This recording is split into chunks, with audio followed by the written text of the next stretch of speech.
Bismillah. Assalamualaikum warahmatullahi wabarakatuh. Merdeka! Merdeka! Merdeka! Merdeka! Merdeka! Merdeka! Alhamdulillah luar biasa kita pertemuan pada malam hari yang berbahagia ini dalam acara dialog kebangsaan di mana WIN Sumatera Utara di bawah pimpinan Bapak Profesor Dr. Syahrin Harahap sebagai Rektor WIN Sumatera Utara membuka dialog acara pada malam ini yang bertemakan Indonesia kuat, Indonesia bermartabat. Dalam tema ini tentunya mengambil satu sisi penting dari tema ulang tahun kemerdekaan RI yang ke-77 nasional, lebih pulih, lebih cepat, bangkit lebih kuat. Tentunya adalah satu bagian terpenting yang harus kita perjuangkan dalam berbangsa dan bernegara. Pada hari ini telah hadir narasumber kita. Kalau dalam Garda News mengatakan bahwa Bapak Rektor kita adalah sang legend yang telah mengarang buku lebih dari 60 judul.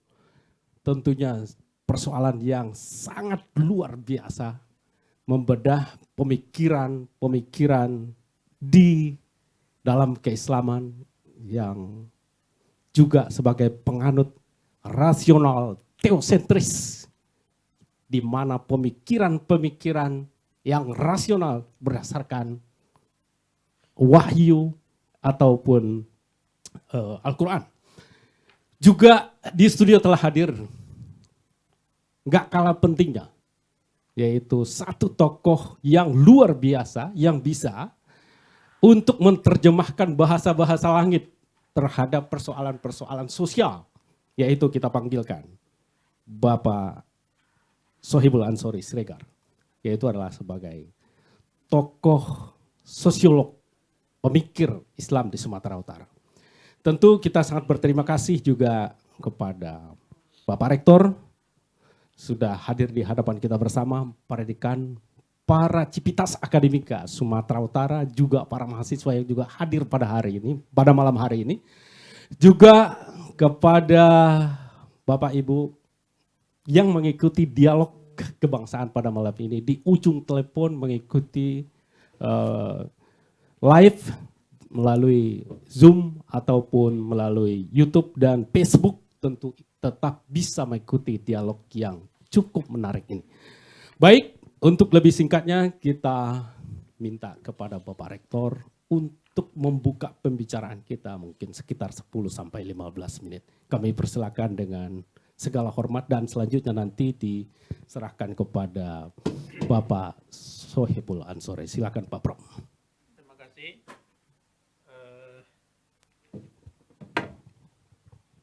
Kita bersyukur bahwa bangsa kita saat ini atau negara kita saat ini sudah berusia 77 tahun dan kita merasa bersyukur kepada Allah, dan kesyukuran ini tentu kita harus melakukan satu kajian mendalam sebisanya kita ya. Bagaimana Indonesia kuat dan Indonesia bermartabat. Jika negeri ini diharapkan kuat, tentu kita perlu membaca. Apa kiranya yang kita maksud dengan kuat dan apa dimensi kekuatan yang dimiliki oleh bangsa ini. Dan bila negeri ini memiliki kekuatan sesuai dimensi-dimensi yang kita bicarakan, maka itu automatically membuat bangsa ini menjadi lebih bermartabat. Kita melakukan kajian terhadap kekuatan manusia. Seringkali dalam menarasikan perjuangan Indonesia, kita sebut bisa melawan penjajah dengan bambu runcing, ya kan? Tapi kita tidak pernah terjemahkan apakah kekuatan itu pada bambu runcing itu. Kalau kekuatan pada bambu runcing itu tentu saya kira menjadi sangat absat ya, sangat lemah. Sebab para pejuang kita itu kalau disuruh dia menembakkan bambu runcing itu ke musuhnya 10 meter saja di depannya, dia tidak bisa. Jadi di mana kekuatan bambu runcing itu? Jadi apa yang dimaksud dengan kuat? Dalam konteks ini yang dimaksud dengan kuat adalah inner capacity. Inner capacity itu batinnya kuat. Kalau batinnya kuat, maka betapapun sederhananya yang di tangan, dia akan menjadi manusia yang betul-betul memiliki kekuatan yang tangguh. Dan dengan demikian, kekuatan di sini adalah kekuatan batin. Saat kita bicara tentang perjuangan Indonesia itu, saya melihat beberapa film, Senapang Locot namanya. Senapang Locotnya para pejuang kita itu suaranya aja nyaris tak terdengar, ya kan? Jadi ada nggak orang yang tertembak dengan senjata itu, ya kan? Ya tentu ada, tetapi yang paling penting adalah keyakinan para pejuang itu bahwa negeri ini bisa dimerdekakan dengan kekuatan sendiri. Dan kuwah itu dalam kajian teologi bergabung dengan masyiah. Kuwah wa masyiah. Kuwah itu kekuatan, masyiah itu kehendak. Jadi bukan kekuatan itu pada tangan yang kita sebut dengan kuwah, bukan kekuatan itu pada bambu runcing sebenarnya, tapi pada masyiah. Masyiah itu adalah kehendak untuk merdeka. Tetapi 77 tahun kita merdeka, alhamdulillah Indonesia mempunyai kekuatan bukan hanya batin, tetapi juga senjata. Kita lihat anak-anak negeri ini memiliki kemampuan tembak melebihi atau disegani oleh tentara-tentara dari negara-negara, bahkan negara-negara maju. Tetapi di sisi lain, kekuatan itu akan tergoyahkan apabila batinnya itu tidak kuat. Kita lihat globalisasi telah memporak-porandakan budaya atau kekuatan budaya kita, kearifan lokal kita. Oleh karenanya, dari perspektif ini sebenarnya kita berharap kekuatan negeri ini ada pada keduanya. Kekuatan kuwah, kekuatan pada senjata, kekuatan pada fisik, kekuatan pada strategi, kekuatan pada diplomasi, kekuatan politik, ekonomi, tetapi lebih dari itu adalah masyiah. Kehendak untuk menjadi negara maju dan negara yang merdeka. Kita ingin menginternalisasi soal ini kepada khususnya Sivitas Akademika UIN Sumatera Utara. Sini Bapak para cendekiawan ya, guru-guru besar, para pimpinan fakultas itu ada.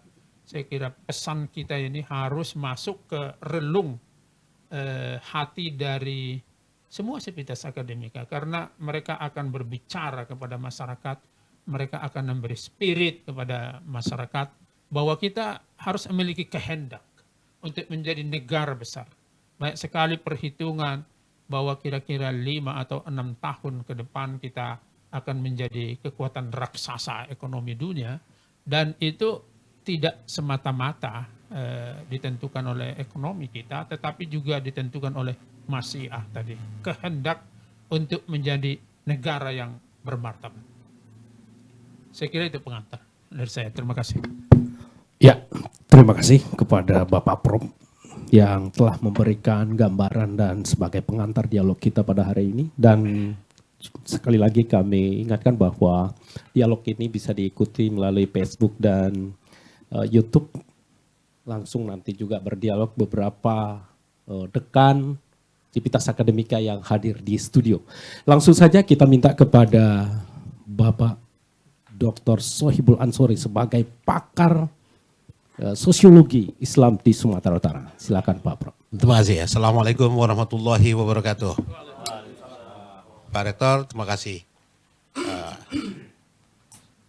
narasi Bapak sangat menginspirasi kita soal inner capacity, kekuatan yang mestinya harus dibaca lebih teliti, yang tidak hanya terpaut pada aspek-aspek ragawi. Ada hope, ada ideologi, ada semangat yang terkait dengan nilai-nilai lokal kita dalam sejarah yang panjang, saya kira. Mengenai Indonesia kuat, Indonesia bermartabat, saya kira memang ini topik yang sangat penting kita telaah. Kuat itu Pak Rektor jelaskan tadi itu, nggak usah campuri lagi. Tapi soal martabat itu, ketika beberapa tahun lalu saya dengan Pak Rektor itu dan beberapa yang lain menyusun sebuah dokumen penting untuk Sumut, martabat ini kita rujuk pada dua tokoh besar, McDougall dan Prancis Fukuyama. Sangat rinci di situ tuh. Dan kalau kita lihat apa yang mereka maksudkan dengan dignity, martabat itu, agak miris juga kita. Dan ada fakta-fakta yang terjadi di hampir seluruh belahan dunia. Pemberontakan-pemberontakan yang diakibatkan oleh rasa ketersinggungan tentang martabat mereka. Itu ada terjadi. Karena itu saya ingin lebih bicara untuk sesi pertama itu mengenai bagaimana global factors di dalam kehidupan kita berbangsa dan bernegara hari ini. Kita merasakan hari-hari belakangan ini itu masalah sangat luar biasa, tarik-menarik di antara dua kekuatan besar.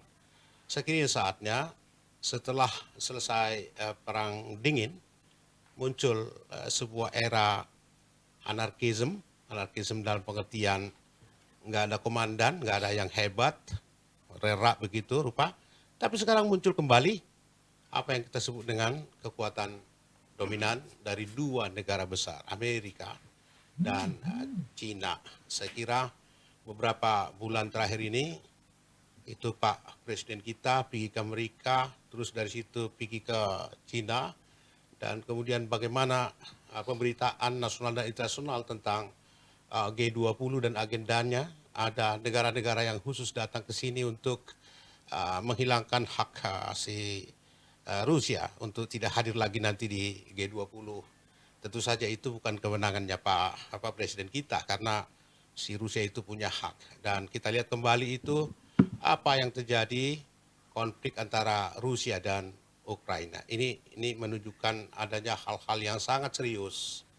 Karena itu Indonesia never put diplomasi at the back seat. Jangan taruh itu, diplomasi itu, di kursi belakang. Harus di depan. Nyaris tidak ada kemungkinan kita untuk leading, untuk menjadi kuat, dan untuk menjadi bermartabat, mempertahankan martabat kita, tanpa memperhatikan hal ihwal yang terkait dengan diplomasi. Ada hal yang harus kita ingat ke belakang. Misalnya, tarik-menarik antara kekuatan Cina dan Amerika, kita adalah salah satu di antara wilayah besar dan dengan potensi yang sangat besar secara ekonomi yang memang harus diperebutkan oleh mereka. Dengan cara apa? Soft power atau hard power. Kita tahu misalnya ASEAN. ASEAN itu ya Indonesia, 40% lebih penduduk ASEAN itu adalah kita. Economic size kita luar biasa dibanding yang lain-lain itu. Karena itu mau tidak mau kita harus menjaga ini, dan kita harus menjadi penting, dan dignity itu harus menjadi sesuatu peralatan, perangkat untuk tools untuk mempertahankan kedirian kita Indonesia. Penjajahan ratusan tahun adalah sesuatu hal yang masih bersemi dalam pikiran-pikiran kita. 6 bangsa, Bapak-Bapak sekalian, yang datang ke sini menjajah sejak 1400-an. Seperti piala kita dipergilirkan dari satu dan bangsa yang lain.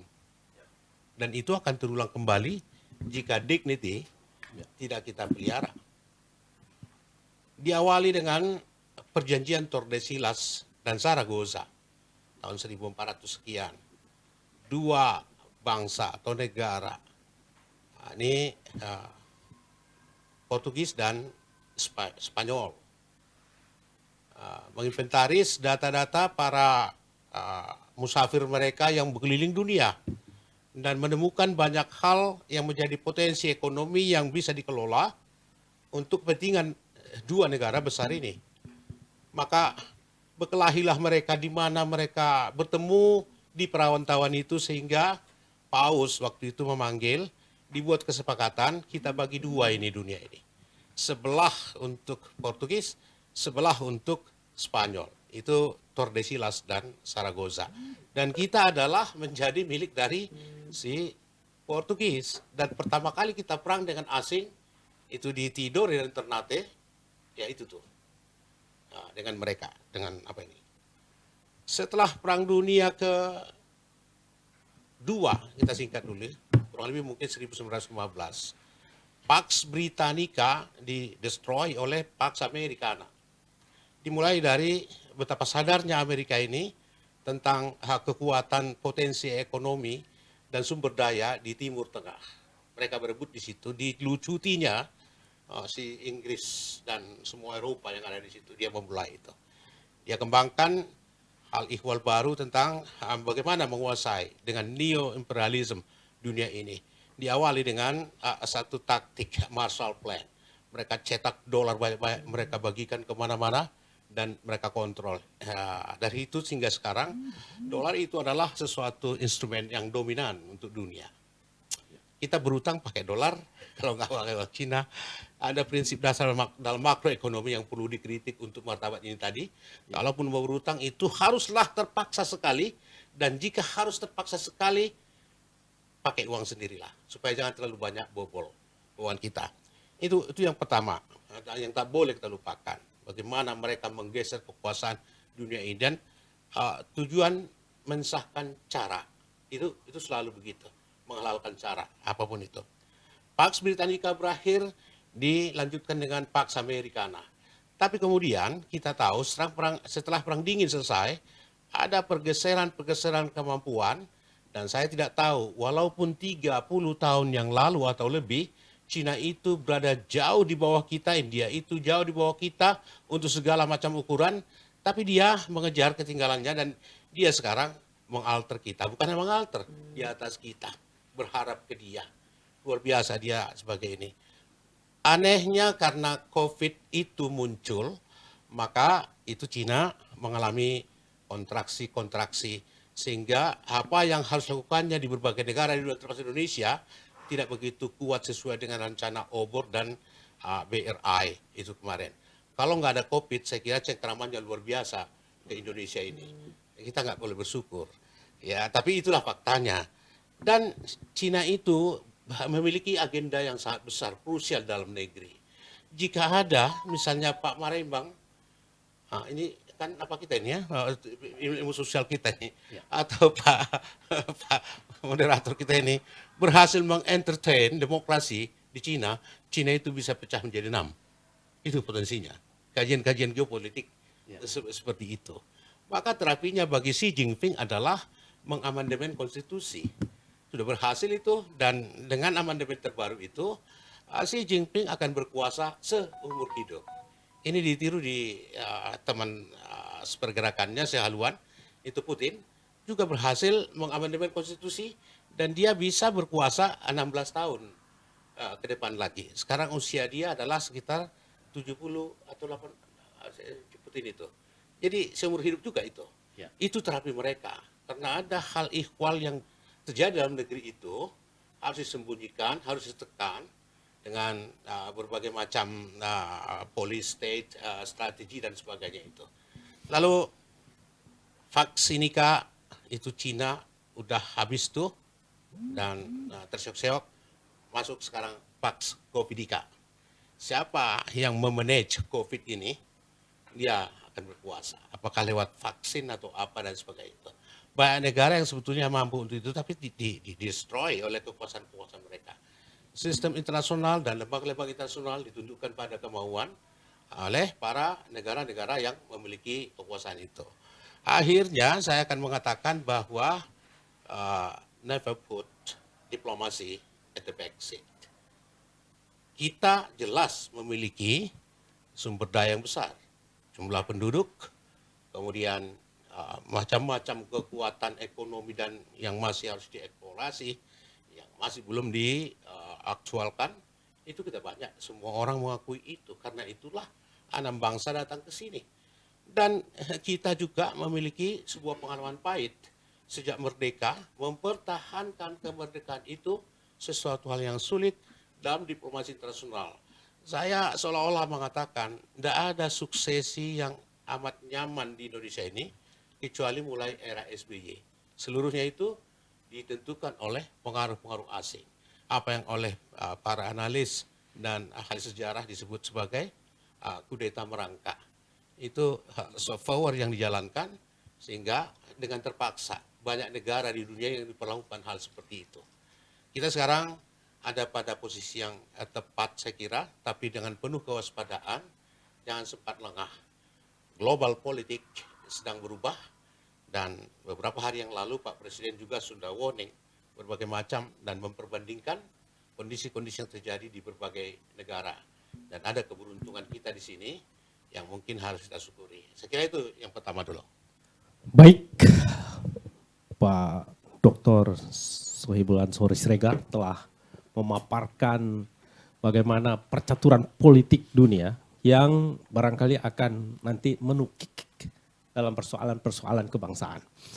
Baik, para pendengar dan pengikut dialog kebangsaan pada malam hari ini, sebelum kita nanti mendapatkan tanggapan dari beberapa profesor yang hadir pada malam hari ini, ada profesor di bidang pendidikan, ada profesor di bidang filsafat, dan ada di bidang ekonomi, di bidang tafsir, ada juga Pak Helwah, ahli tentang sastra dari India.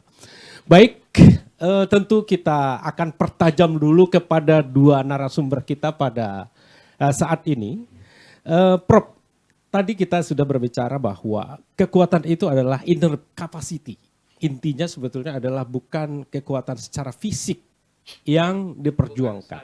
Bukan saja diperjuangkan secara fisik oleh para pejuang dan kita sekarang ini adalah, tapi bagaimana inner capacity, kapasitas sebagai ilmuwan, sebagai ekonom dan lain-lain gitu. Apabila kita hubungkan dengan visi negara kita, membangun negara dengan moderasi yang diusung oleh termasuk Kementerian Agama ataupun UIN Sumatera Utara dengan Wahdatul Ulum. Ini bagaimana kita mengkaitkannya, Prof? Silakan, Prof. Terima kasih.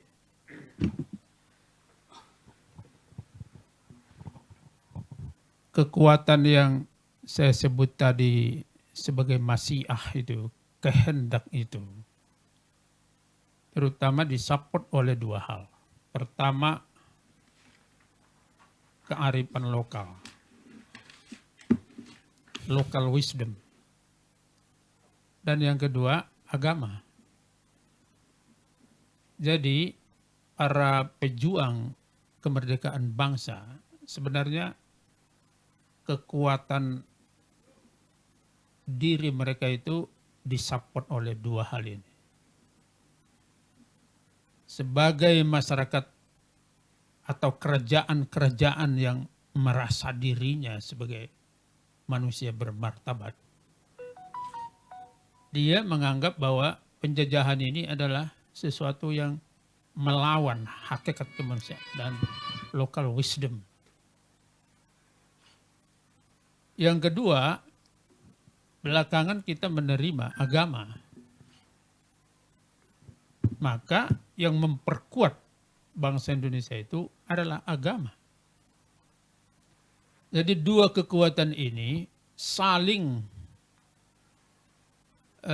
menguatkan di dalam memberi support terhadap bangsa Indonesia untuk bahwa mereka harus merdeka. Di situ.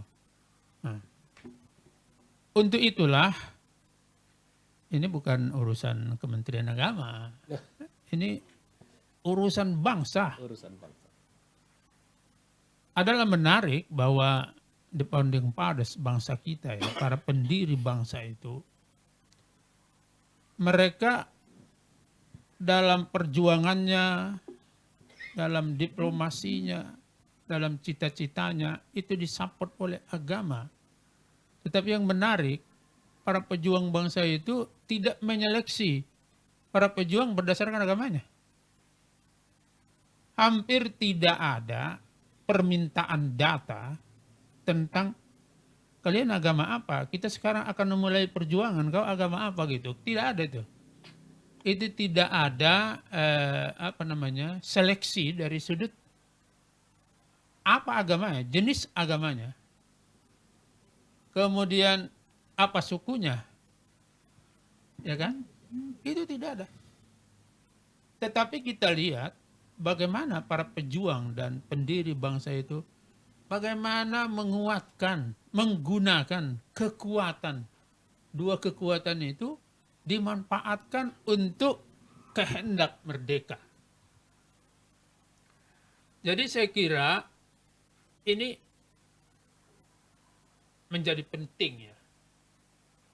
Kurang lebih begini. Seorang pejuang tidak pernah lihat di sampingnya ini agama apa ini kawan ini. Ya kan? Itu seleksi seperti itu tidak ada. Tetapi yang ada adalah bisa nggak kawan ini menggunakan agamanya untuk memberhasilkan kemerdekaan ini. Meraih kemerdekaan ini. Tetapi begitu kita merdeka secara perlahan muncul seleksi-seleksi ini. Ya kan? Jadi mulai kita menghitung di setiap kesempatan, di setiap momen, bahkan di setiap pemilihan, keluar ini. Keluar seleksi yang sesungguhnya ketika memperjuangkan kemerdekaan itu nggak ada. Misalnya gini. Siapa ini mau jadi presiden? Suku apa ini? Gitu. Ya kan? Kenapa jadinya mengalami deviasi begini? Akhirnya kalkulasi politik menjadi sangat memperhitungkan terhadap agamanya, sangat memperhitungkan terhadap sukunya. Ini saya sampaikan bukan karena saya mau jadi presiden ya. Ya kan? Artinya gini. Jadi gubernur kali. Begini. Ketika kita melihat bagaimana kekuatan dan masyiah para pendiri bangsa itu, mereka tidak persoalkan ini. Ya kan? Tapi belakangan, ketika kita generasi penerus ini, mulai mempersoalkan itu. Sekaligus saya ingin mengatakan bahwa saya diajari oleh pujangga baru, Ustaz Takdir Ali Sabana. Beliau mengatakan kepada saya begini, dari sudut budaya, akan lama sekali kita harus dipimpin oleh bersuku Jawa. Karena dia bilang dari segi etnis, saudara-saudara kita itu lebih banyak. Dia melihat dari sudut budaya, ya kan? Tapi tadi saya ingin melihat dari sudut kekuatan sebagai bangsa. Itu kita tidak dapat memilah. Apalagi mempertentangkan. Itu yang saya sebut dengan moderasi. Jadi negara didirikan dengan visi moderat. Yang kedua, diskusi kita kadang-kadang sangat elementer. Misalnya, dari 7 kata yang kemudian di-drop, lalu kita bersepakat untuk menerima Pancasila. Ya kan? Bagaimana kita memahami ini? Selama ini kita pahami bahwa orang Islam itu berkorban demi bangsa. Kan gitu. Karena 7 kata itu direlakan untuk di-drop. Pengorbanan gitu. Ya kan? Banyak juga tokoh-tokoh kita yang berpaham seperti itu. Tapi saya ingin out of the box, ya, untuk mengatakan itu bukan pengorbanan. Itu adalah satu kecanggihan berpikir untuk moderat. Artinya gini, kita mencari titik temu, kita semua. Jadi para pendiri bangsa itu, mereka dirikan negara ini dengan visi moderat, bukan soal korban yang merugikan, bukan. Tidak ada yang dirugikan di sini. Yang ada adalah kita memiliki pemikiran yang canggih untuk melihat titik temu kita itu di mana. Oleh karenanya negara ini kita bangun dengan filosofi moderasi itu.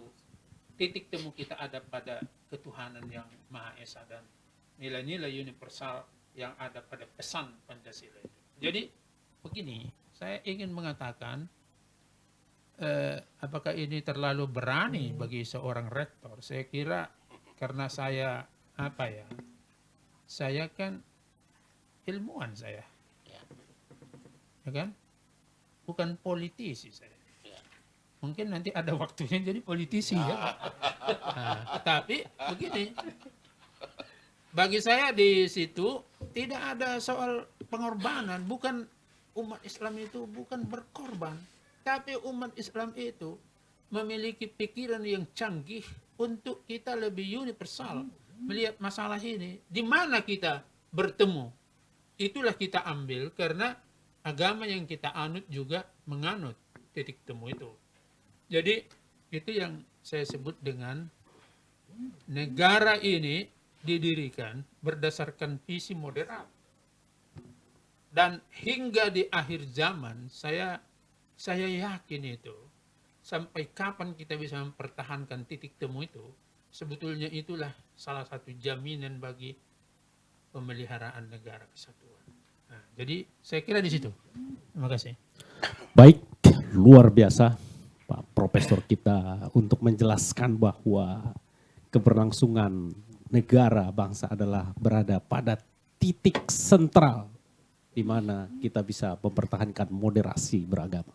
Baik, sebelum kita lanjutkan kepada narasumber yang kedua, lagi juga akan kita ingatkan kemudian kepada penonton dan sekaligus yang mengikuti dialog ini, nanti sebelum kita minta kepada beberapa profesor yang luar biasa di samping ini, menanggapi 1-2 menit, hampir semua nanti kalau ada kesempatan, kita minta lagi kepada narasumber kita, yaitu Bapak Dr. Sohibul Ansori. Tadi Pak Dokter menjelaskan bahwa ada persoalan-persoalan makro politik ekonomi yang sebetulnya sebagai ancaman kepada bangsa Indonesia. Pada saat ini adalah negara kita sudah berusia 77 tahun. Jadi narasumber menjelaskan bahwa Cina, India, kemudian beberapa negara di kawasan ini yang dianggap sebagai satu start yang sama, ternyata sekarang sudah melampaui yang luar biasa. Iya. Nah, pernyataan yang paling pokok tadi disebutkan bahwa jika kita tidak memperbaiki diplomasi, dignity, ataupun sikap, maka kita akan hancur. Nah, ini bagaimana hubungannya dengan ancaman yang tadi dengan keberadaan kita untuk merawat keberagamaan yang juga Bapak sebagai ahlinya tentunya di Sumatera Utara. Keberagamaan dari sudut agama dan dari sudut etnis, ini mungkin sangat penting untuk satu kajian refleksi di malam ini. Silakan Pak Dokter. Tapi luar biasa tadi itu. Iya. Pak Ratu Alamsah Prawira Negara. Ini sumbangan itu katanya dengan pencoret itu luar biasa sumbangan dan pengorbanan umat Islam. Rupanya bukan ya, sekali ini bukan. From now on bukan seperti itu. Oke. Saya punya teman diplomat. Nah, terakhir dia bertugas di Washington DC. Dia bilang, seandainya Anda berpikir Indonesia bisa diinvasi oleh yang lain, itu mungkin bisa berhasil. Karena head to head kekuatan militernya mungkin kita lemah dibanding dengan yang menginvasi itu. Tapi dia takkan bisa tidur. Why so? Karena umat Islamnya terbiasa melawan kemungkaran. Tidak akan bisa dia itu. Karena itu, Islam adalah satu determinan untuk Indonesia yang nggak boleh diabaikan. Sama sekali nggak boleh diabaikan itu. Itu satu. Apakah agama dibawa ke politik menjadi sesuatu yang krusial? Setiap pilpres sejak dari yang saya amati ini, Bush senior, itu my faith is my vote is my faith, itu ada. Dan ada markasnya. Sampai sekarang bisa kita akses apa mereka itu, situs mereka itu. Apa maksudnya? Kalau di Filipina mayoriti adalah Katolik. Nur Miswari memaksa diri menjadi presiden, itu nggak benar.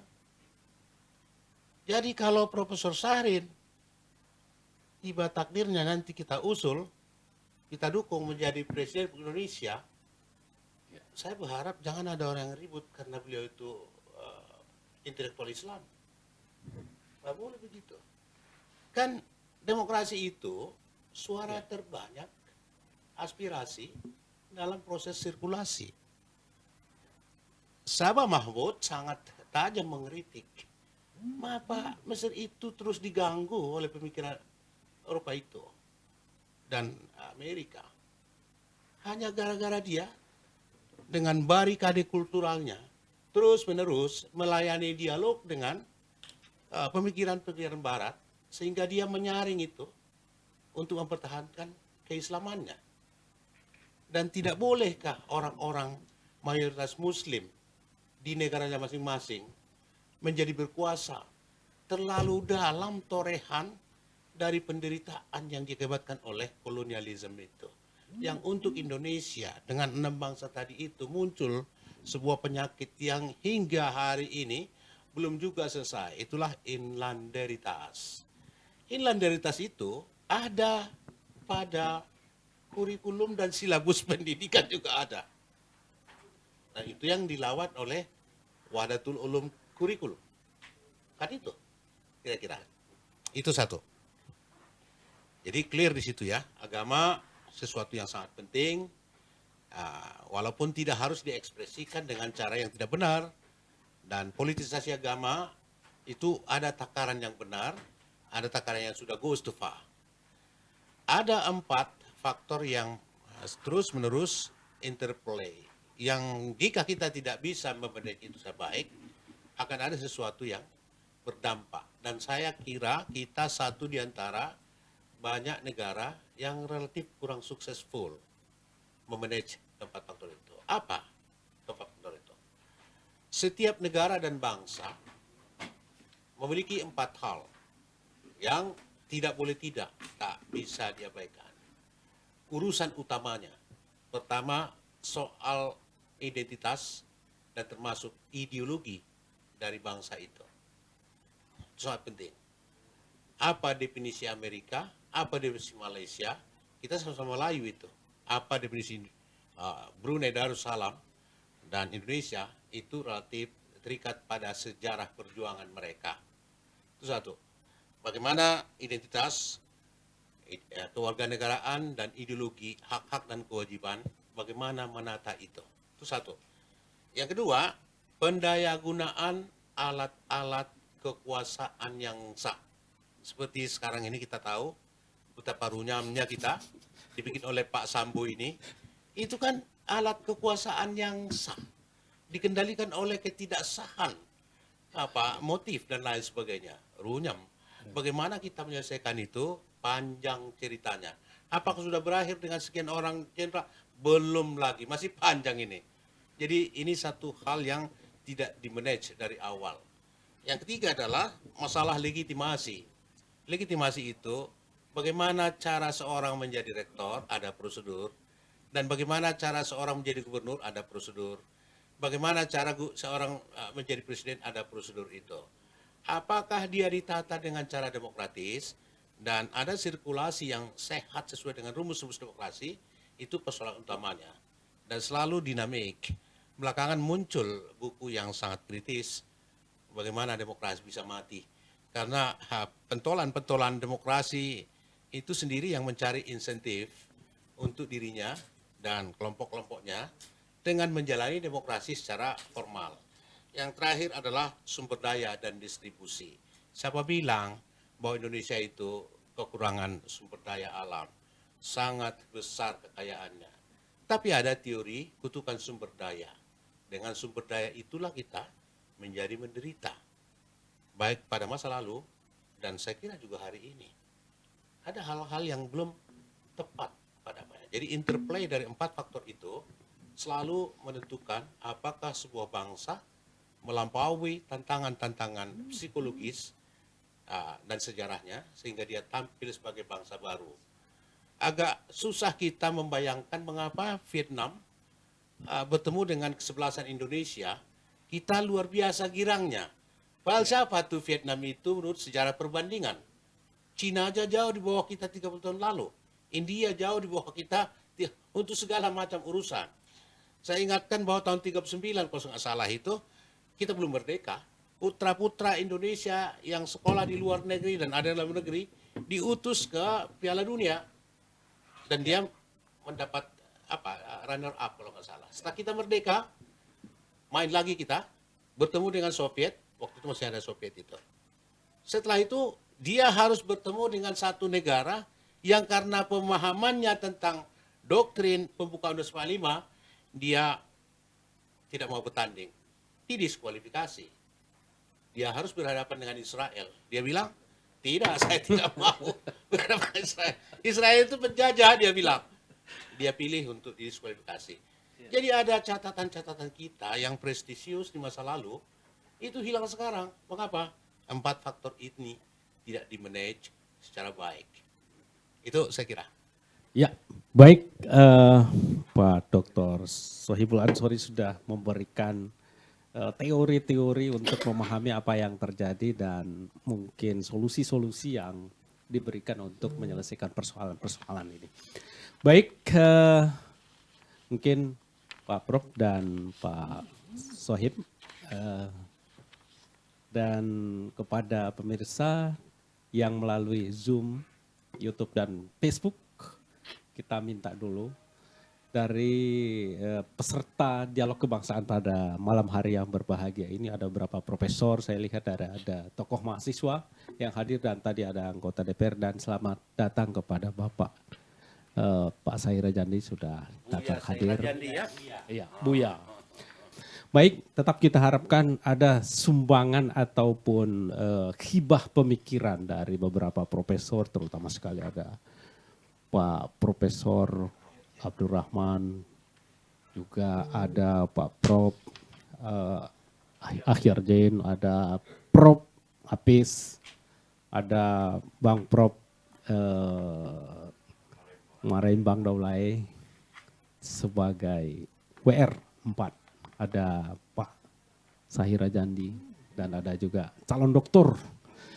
Baik, kita minta lagi dari tokoh mahasiswa yang juga membawa merek dan bendera pada hari ini dari PMI. Bagaimana Adinda? Kita tunggu. Oke. Pak Prof, ada yang memberikan sumbangan ataupun hibah sekitar 2 menit sebelum ditanggapi oleh para narasumber kita pada hari ini. Bismillahirrahmanirrahim. Assalamualaikum warahmatullahi wabarakatuh. Waalaikumsalam warahmatullahi wabarakatuh. Dari pembicaraan Pak Rektor dan Pak Ansor tadi, bagi masyarakat akademis barangkali hal-hal yang wajar saja untuk ditanggapi dari berbagai segmen perkembangan dunia ini ya. Tapi saya melihat begini, banyak masyarakat kita yang di kalangan menengah ke bawah agak kurang bisa melihat secara mendasar titik temunya di mana gitu. Sebagai orang pendidikan kami melihat begini, di samping yang sudah kata Pak Rektor tadi bahwa dalam mengisi kemerdekaan ini supaya Indonesia kuat, ada hal-hal yang memang sudah terlupakan sejak lama, yaitu dimensi kefitrahan dalam setiap diri manusia. Dimensi kefitrahan ini keywordnya kan itu kan kebenaran dan ketulusan, kebenaran dan keikhlasan, ketulusan. Jadi kefitrahan di situ kalau kita hubungkan dengan dunia pendidikan, untuk bisa benar, ini kan orangnya harus pintar. Untuk bisa pintar, orangnya kan dalam dunia pendidikan kan ini knowledge kejarannya. Nah, keterbatasan ini kalau kita lihat dari paradigma yang berkembang dalam ilmu-ilmu sosial, saya pernah belajar sama Pak Sakira itu, ada 3 hal yang mendominasi ya. Ada paradigma naib, magic, dan kritikal. Kalau kita lihat, kenapa rakyat Indonesia bodoh? Ya karena sudah takdirnya lah dari Tuhan yang memang udah begitu, gimana lagi? Ada masyarakat yang beranggap begitu, banyak. Tapi yang kedua, ada paradigmanya bukan paradigma magic, tapi naib. Naib itu, naib paradigma itu, kenapa orang bisa bodoh, kenapa tidak peduli, kenapa nggak kuat, kenapa nggak hebat? Ya karena sumber daya manusianya. Malas gitu ya, nggak mau belajar gitu. Tapi ada hal yang mengkanter kedua itu, bukan karena Tuhan dan bukan karena manusianya, tapi karena sistem. Itu yang disebut dengan critical paradigm. Jadi mengkritik 2 hal itu karena sistem. Nah, sistem ini yang sekarang tak terlihat. Yang tak terlihat ini yang harus kita bedah. Ya, kata Pak Rektor tadi, ada beberapa hal yang untuk dicermati gitu ya. Kalau dulu orang para pejuang-pejuang kita begitu tulus yang mengandalkan inner ya, kekuatan yang dari dalam itu, sekarang itu hilang. Jadi kalau saya mengistilahkan ini kepitrahan itu sudah terkikis gitu. Saya mau melihat kedua tokoh yang hebat kita ini di mana kira-kira titik temunya ini. Nanti kita akan lihat itu. Terima kasih dari saya. Assalamualaikum warahmatullahi wabarakatuh. Ya. Waalaikumsalam warahmatullahi wabarakatuh. Sungguh luar biasa Profesor kita tahun tinggi ini benar-benar memberikan pernyataan, analisis sekaligus pertanyaan. Masih kita tunggu. Dari ada Profesor Filsafat, ada Profesor Tafsir, apalagi yang berhubungan dengan ekonomi dan sosial. Tapi, oh iya, senior yang juga luar biasa, tokoh kita di Sumatera Utara. Silakan Pak. Baik, terima kasih. Assalamualaikum warahmatullahi wabarakatuh. Tadi ada yang namanya sistem. Ya. Kemudian ada paradigma. Kita sadar nggak itu semuanya berasal dari siasah politik. Jadi regulasi yang melahirkan regulasi ekonomi, pendidikan, kemudian regulasi tentang kesehatan, tentang semuanya lah. Itu bukankah bermuara dari politik? Kenapa dalam diskusi ini itu tidak kita singgung? Ketika pendiri bangsa ini menghapuskan 7 kata, bukankah itu politik? Hah? Itulah toleransi yang pertama ya kan? Yang ditawarkan oleh, mohon maaf saya Pak Kumar ya, itu adalah tokoh-tokoh Islam. Kan berpolitik lah mereka tuh, bersiasah lah mereka itu. Kenapa kita alergi dengan politik ini? Bukan politik praktis ya. Yang tak boleh itu kan ketika kita ceramah di rumah ibadah, kemudian kita calon atau kita berpihak kepada suatu partai, kita halo-halokan supaya pilih partai ini, kan itu yang nggak boleh. Tapi menyadarkan masyarakat supaya mereka melek terhadap politik, ini kan nggak ada salahnya gitu loh. Saya 2 kali dicoret di masjid karena saya banyak bicara tentang politik. Coba dulu, ya kan? Semuanya terjadi ini. Kasus Sambo ini masalah politik. Saya terus terang aja Bang Soebul Ansor. Ya ini harus dibuka ini. Harus dibuka tabirnya nih. Menghilangkan fakta, menghilangkan jejak. Ya, saya terbayang gitu loh. Mungkin selama ini itu yang terjadi di institusi ini.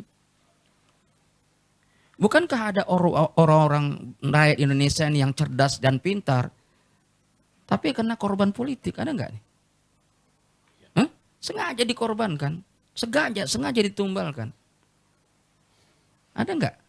Jadi hemat saya, tolonglah dulu kita kaji lihat tentang politik ini, terutama politik Islam, ya kan? Bukan politik secara pragmatis ya. Saya rindu dengarkan kajian-kajian politik itu di dalam berbangsa dan bernegara ini. Tadi Pak Kumar mengatakan tentang pemimpin. Ya bagaimana seseorang yang muncul jadi pemimpin, tingkat pendidikannya enggak mapan, enggak bagus, Ya kan, anak saya ketawa menengok foto-foto yang ada sekarang di pinggir jalan itu. Dan ragu gitu loh, bisa nggak dia mimpin negara ini? Kata anak saya yang kelas 6 SD. Gitu loh Bang. Ya kan? Coba dulu kita duduk bersama ini. Khususnya UIN ya, Sumatera Utara. Abang Anda Profesor Saidin Harahap. Kita bicarakan ini. Ya, jangan kita, karena semuanya menurut hemat saya muaranya dari politik. Betul nggak nih? Benar. Kakan lahir lah. Jadi kalau seandainya di hulu ini bermasalah, hilir bermasalah. Jadi di hulu itu menurut hemat saya adalah persoalan politik.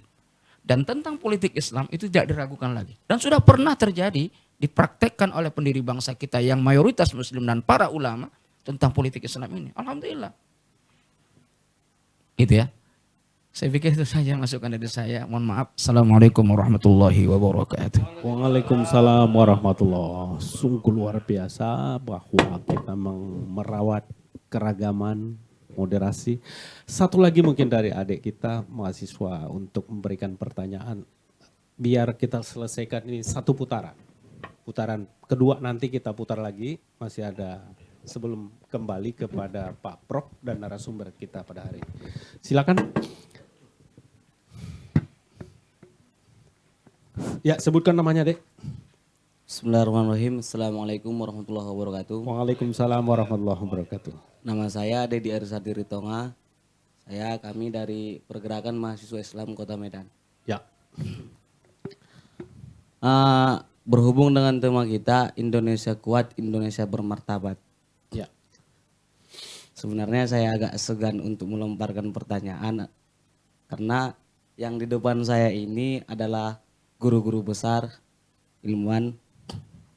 Namun dalam kesempatan kali ini sesuai dengan tema kita, begitu banyak tadi permasalahan-permasalahan baik dari senior-senior saya, ada yang mengatakan politik, sistem apa segala macam dan paradigma. Namun kita kaji bahwasanya memang di negara kita ini hal yang menurut saya kekurangan paling utama SDM. Untuk apa kita membicarakan masalah-masalah, yang kita perlu bicarakan sekarang adalah solusi. Ya. Solusi untuk meningkatkan SDM. Ketika SDM kita sudah membaik dan mutunya semakin baik ke depannya, saya yakin yang sesuai dengan tema kita, Indonesia Kuat dan Indonesia Bermartabat akan terjamin dan akan tercapai. Dan pertanyaan saya, apa langkah terobosan, apa langkah yang harus kita perbuat dari daerah-daerah sampai nanti ibu kota untuk meningkatkan SDM ini. Sekian dari saya. Allahul muwaffiq ila aqwamit thoriq. Wassalamualaikum warahmatullahi wabarakatuh. Waalaikumsalam warahmatullahi wabarakatuh. Ya, terima kasih kepada 3 penanya dan memberikan statement. Mungkin nanti masih ada, kalau ada masih waktu, kita ada putaran kedua. Baik, Prof. Saya pikir ada beberapa persoalan yang mungkin ditanggapi. Dan tentu karena membangun negara dengan visi moderasi tentu ada hubungannya Prof dengan kurikulum Wahdatul Ulum yang juga diperjuangkan oleh WIN karena terlalu banyak tadi yang berkaitan dengan itu termasuk Prof Rahman tadi. Silakan Prof. Ya, terima kasih ya. Tadi seakan kita sudah menyepakati bahwa kekuatan bangsa ini dalam mendirikan negara yang kita sebut Indonesia itu adalah inner capacity atau kekuatan batin, dan itu disupport oleh agama dan budaya atau katakanlah local wisdom. Tiba-tiba karena kita gagal memahaminya, lalu kita mengedepankan istilah hindarkan politik identitas. Kan gitu. Jadi muncul begitu. Di awal identitas itu menjadi modal untuk mencapai kemerdekaan, tiba-tiba di dalam perjalanan bangsa, hindarkanlah itu politik identitas. Artinya jangan kau bawa-bawa agama dan budaya ke dalam politik. Gitu. Jadi kan kita nggak boleh marah ya. Muhammad Abid Al-Jabiri, seorang pemikir Muslim, mengatakan, kau jangan marah kepada orang yang nggak paham. Ya kan? Ini. Tadi Pak Serjandi menyebut janganlah alergi dengan politik. Memang. Ya kan? Gini. Tapi politik jangan alergi dengan agama gitu. Ada dua istilah kan, teologi and religion. Barangkali yang dimaksud dengan jangan berpolitik identitas, yang dimaksud itu religion. Tapi kalau teologi, ya politik itu teologi. Gini, ini ya, saya sebenarnya sangat berharap supaya negeri ini mendengarkan kata-kata saya ini. Kenapa kita memilih pemimpin? Itu sebenarnya agama. Agama yang menyuruh kita, kalau kamu ada lebih dari 3 orang, pilih pemimpinmu. Begitu kita sedang memilih pemimpin, lalu kita katakan, jangan bawa agama ke sini, kan? Nggak logis itu. Kontradiktif ya, Pak? Kontradiktif.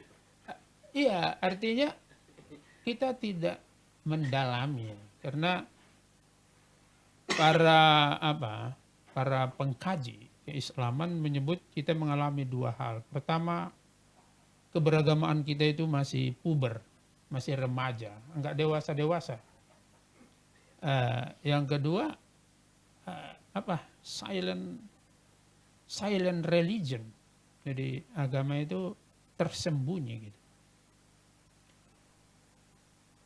Apa yang kita sebut dengan jangan bawa agama kepada politik, itu sungguh sangat keliru.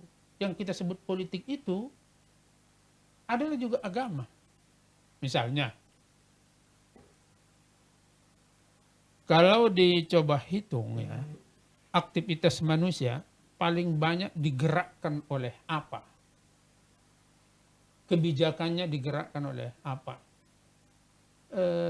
Beberapa tokoh dunia pernah diteliti ya. Nggak usah saya sebutkan contoh-contohnya. Bahkan presiden, negara-negara maju diteliti, berapa persen kebijakan dan keputusannya yang didorong oleh teologinya. Ternyata 70% dari kebijakan dan keputusan yang ditandatangani oleh presiden itu didorong oleh teologinya. Gitu. Mestinya menurut saya ini dibalik. Perkuat politikmu dengan teologimu. Ya kan? Tapi umat beragama ini pun jangan salah kaprah. Karena kita katakan boleh agama dibawa ke politik, dia bawa religion tadi. Ya kan? Kalau Islam dia semua orang harus ke masjid, harus sholat, enggak lah. Ya kan? Tetapi teologi itu. Jadi begini, bisa loh kualat negeri ini kalau dia mengatakan jangan bawa agama kepada perilaku politik atau politik. Kan yang di atas kan marah, sombong kali kawan ini. Ya kan? Jadi ada yang menarik banyak. Itu Muhammad Arkon, mikir Muslim yang berskala internasional. Dia pernah mendefinisikan Islam itu, apa itu Islam? Lalu dia menulis buku dengan judul Al-Islam, Akhlak Wasiyasah. Jadi dia bilang Islam itu adalah akhlak dan siasah. Hanya itu. Secara garis besar Islam itu akhlak wasiyasah. Akhlak dan politik. Tapi bukan politik yang tadi oleh Pak Serjandi disebut praktis. Itu kan kata-kata itu kurang tepat juga itu Pak Sairajandi. Ya kan? Apa bedanya politik praktis dengan politik teoritis? Ya kan? Jadi lebih bagus dikatakan politik positif, politik negatif. Kalau antara teori dengan praktek itu sulit itu. Ya kan? Jadi saya sepakat itu ya, bahwa menjadi politisi itu harus teologis gitu. Jangan dia hilangkan peran Tuhan di dalam aktivitas politiknya.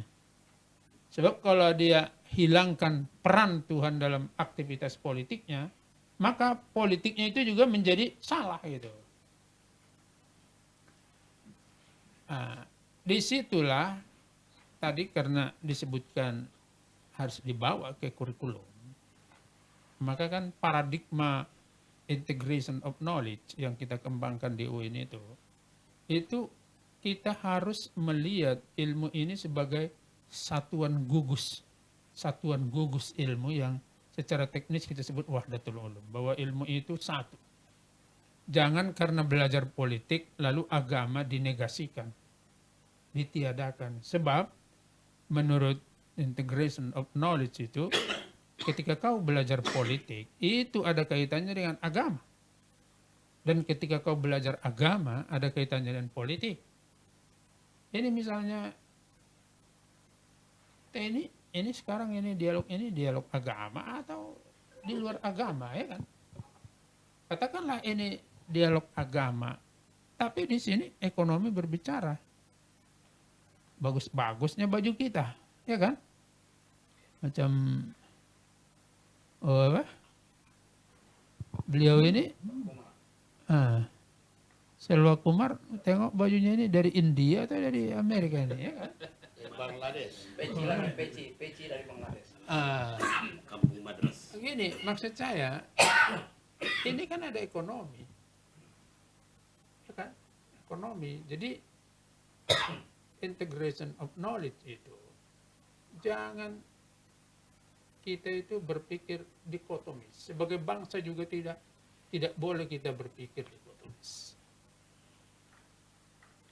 Indonesia kuat di masa depan itu, menurut saya, bukan menurut saya, menurut paradigma wahdatul ulum itu adalah bila anak-anaknya mengetahui relasi antara satu bidang ilmu dengan bidang yang lain.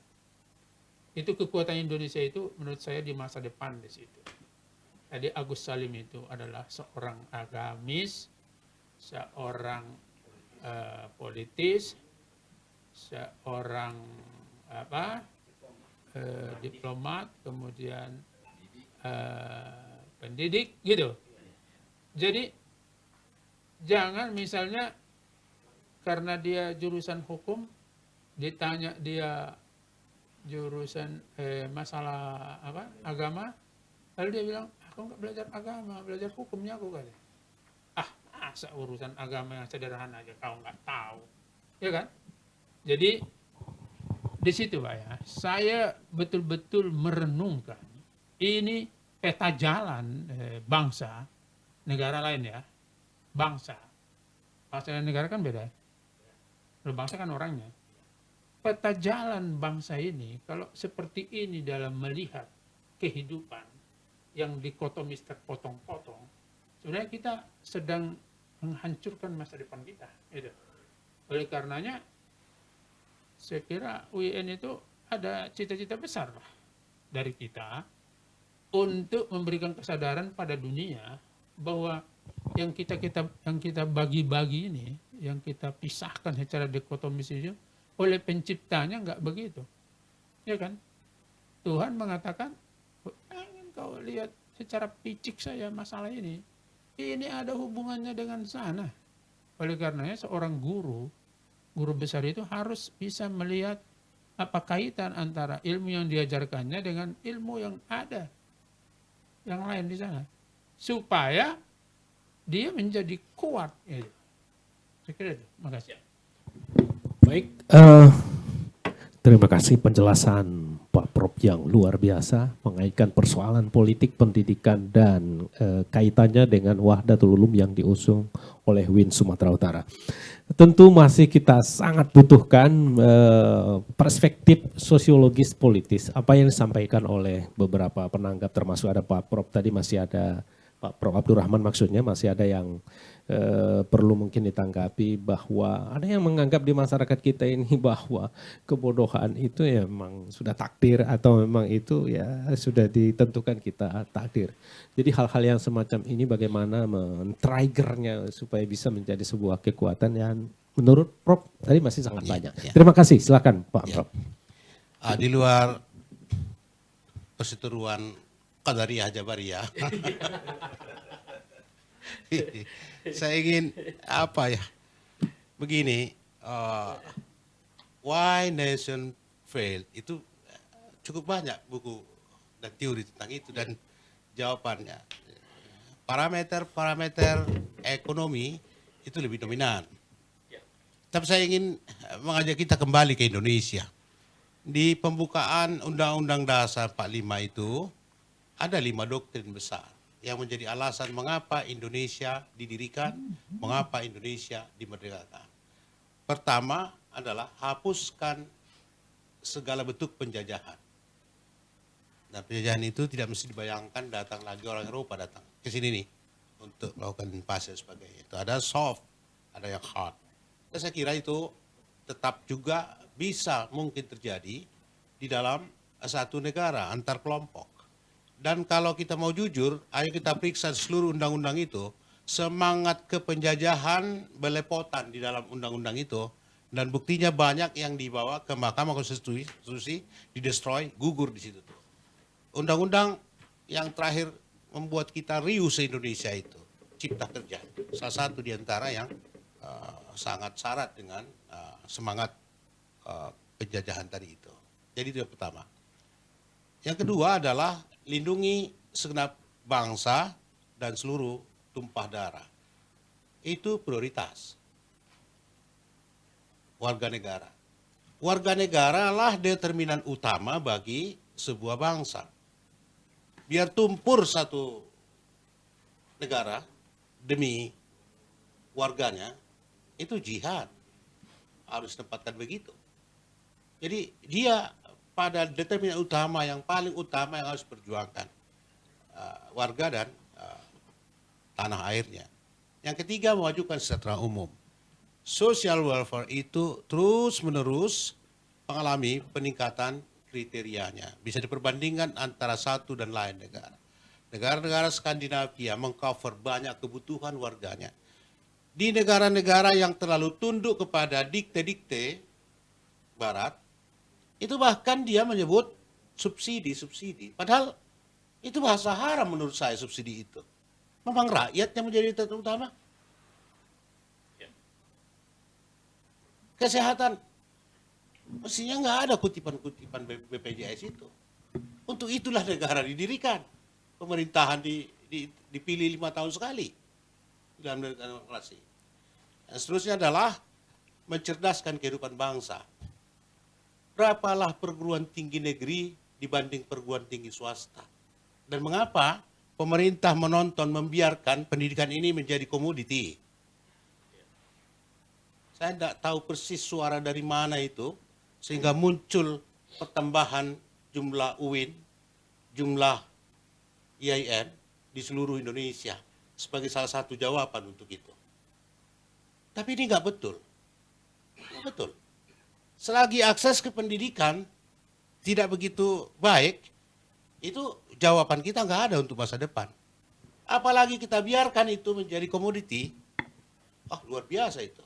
Saya baru baca berita dari satu kampus, mau mundur banyak orang dari sana. Saya terpikir mau bikin gerakan, mengumpul uang banyak-banyak, dibawa ke kampus itu. Secukup yang udah bayarkan aja kepada mereka. Sedih, saya nggak bisa membayangkan. 75 tahun, berapa? Merdeka. Masih ada orang pulang dari kampus sudah nyatakan lulus, gara-gara besar kali uang kuliahnya. Bukan di sini, saya masih baca. Bukan di sini. Kalau di sini saya kira demo tunggal saya nanti. Kalau itu jadi sini. Nah, melihat bunyi narasi dari pembukaan sepanjang itu mencerdaskan bangsa.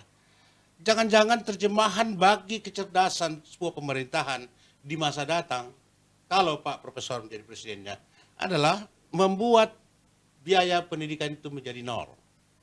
Ayo kita hitung berapa sih? Mendirikan kampus apa sih kebiasaan?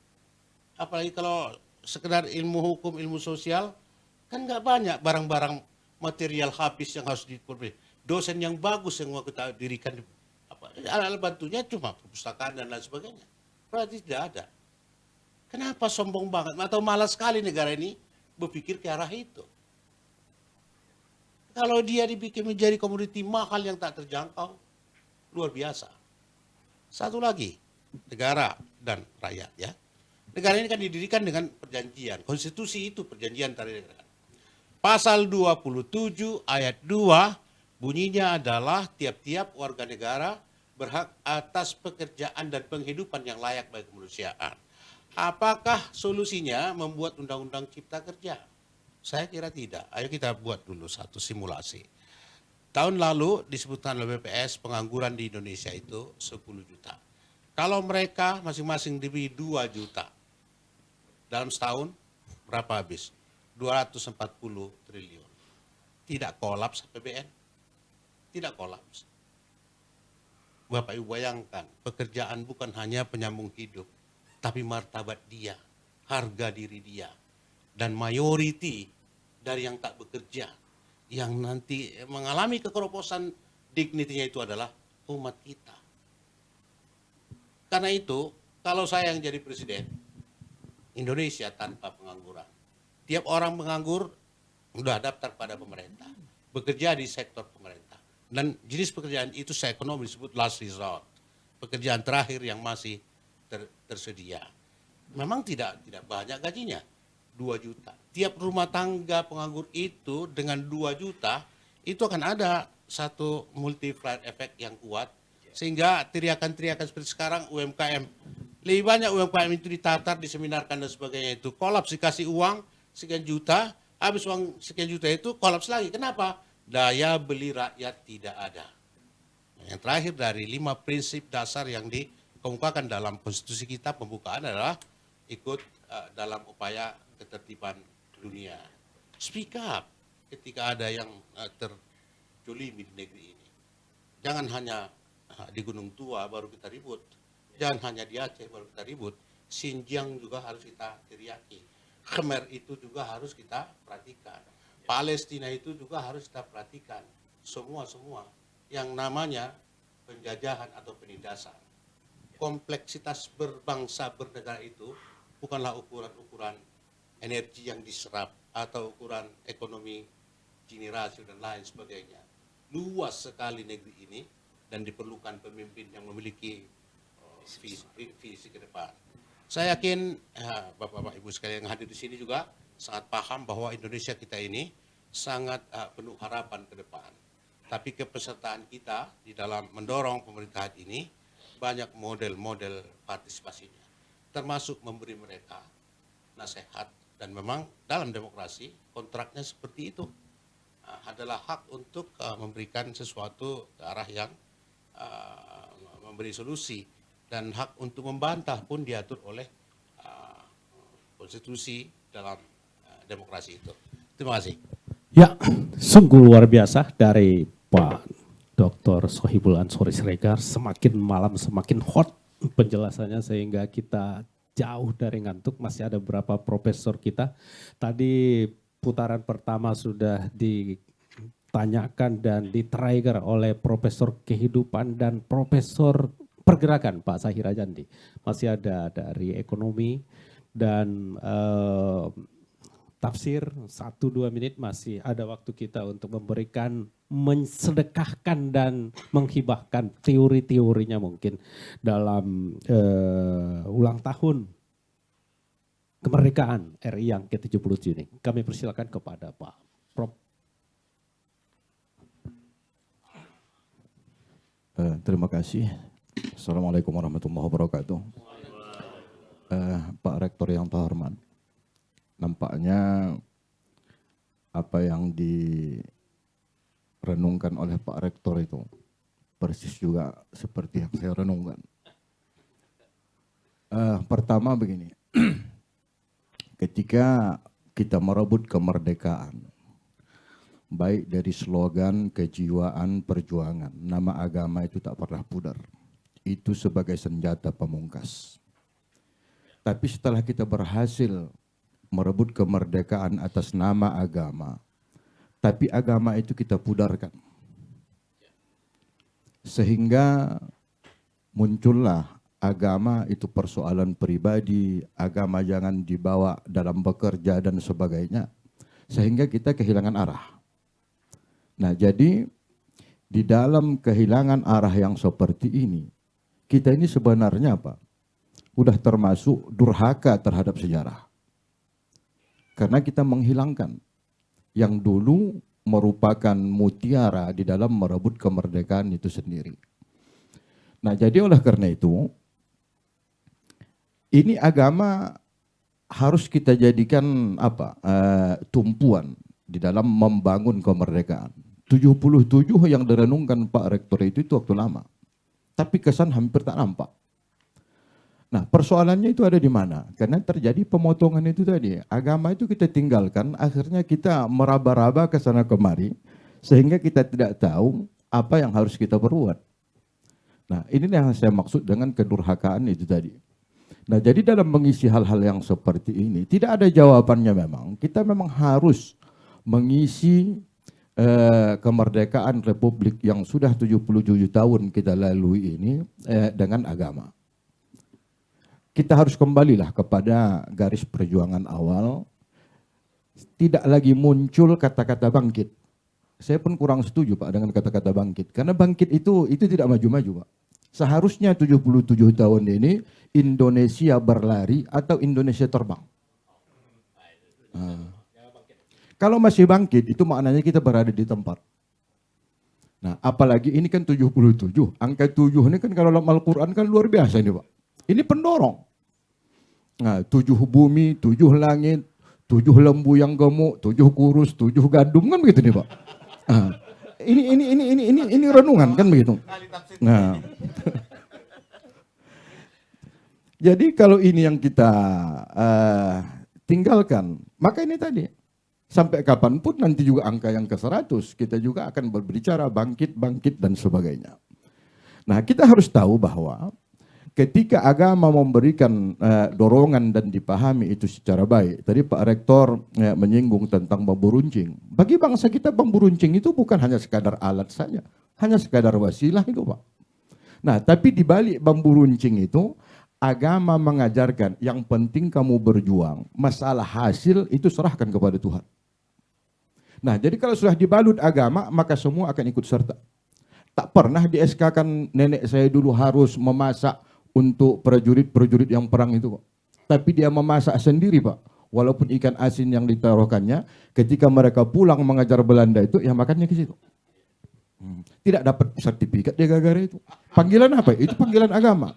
Nah kan ini yang harus kita bangkitkan kembali. Ketika itu kita hilangkan, semuanya pamrih. Selangkah kita melangkah, pikiran kita selalu apa yang saya dapatkan dari sini. Untuk apa ini saya lakukan dan seterusnya. Jadi untuk menghadang pola pikir yang seperti ini, memang kita harus kembali kepada perjuangan dulu dengan menjadikan agama itu terdepan. Nah itulah harapan kita. Jadi Wahdatul Ulum juga seperti itu Pak. Jadi agamanya ada di mana-mana.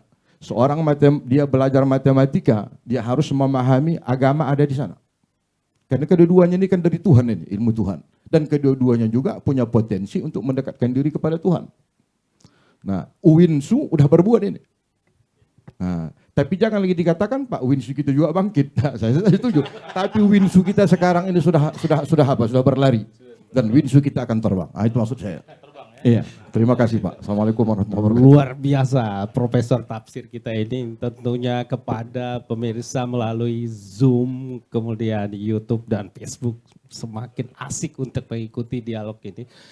Tentunya masih ada 2 profesor lagi untuk menanggapi sebelum sampai kepada Profesor di bidang ekonomi. Hari ini saya dengar sudah dibicarakan di Kotok Palu 3.000 triliun untuk APBN. Bagaimana misalkan prediksi kita ekonomi ke depan, kemudian keadaan kita akan semakin baik, mana challenge yang akan kita hadapi. Tapi sebelumnya kita masih ada pernyataan dari Pak WR4, profesor tentang filsafat kehidupan barangkali. Walaupun hanya pertanyaan dan analisis mungkin 1-2 menit untuk nanti kita sisakan kepada dua narasumber kita. Silakan Pak.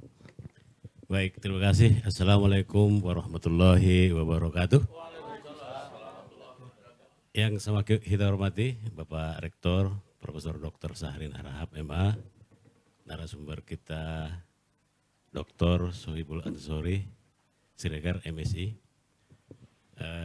pembicara kita yang luar biasa, Bapak Ibu sekalian, berkait dengan tema kita hari ini, Indonesia